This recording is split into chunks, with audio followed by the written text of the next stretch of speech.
முதலமைச்சருடைய காலை உணவு திட்டம் என்பது நாளும் நல்ல பல திட்டங்களை நாட்டு மக்களுக்காக நம்முடைய முதலமைச்சர் அறிவிக்கக்கூடிய திட்டங்களில் ஒரு மிக முக்கியமான திட்டமாக இந்த திட்டம் இருக்கிறது.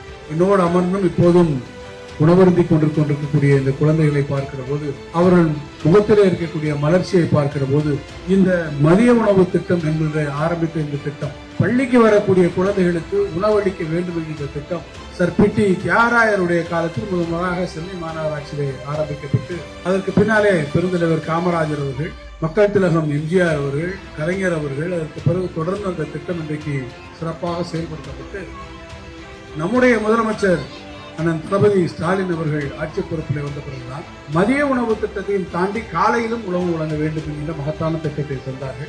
அதன் வாயிலாக பாத்தீங்கன்னா இன்னைக்கு நம்ம ஊர்ல பள்ளிக்கூடத்துக்கு வரக்கூடிய பிள்ளைகளுடைய எண்ணிக்கை கூடி ஒட்டுமொத்தமாக இந்த காலை உணவு திட்டத்தை பார்த்தோம் என்றால் நம்முடைய மாவட்டத்தை ஏறத்தாழ 1200 பள்ளிகளிலே ஏறத்தாழ 70,000 குழந்தைகள் இன்றைக்கு பயன்பெறத்தக்க அளவுக்கு இந்த திட்டம் மிக சிறப்பாக நடைபெற்றுக் கொண்டிருக்கிறது. இந்த திட்டம் வந்ததற்கு பிறகு பாத்தீங்கன்னா ஒரு ஆய்வு நடத்த சொல்லியிருந்தோம்.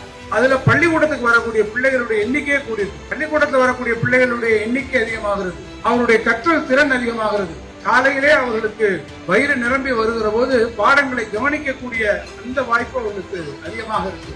எனவே கற்றல் சூழ்நிலையில படிக்கக்கூடிய அந்த தன்மையிலே ஒரு மிகப்பெரிய மாற்றத்தை இந்த காலை உணவு திட்டம் ஏற்படுத்துகிறது.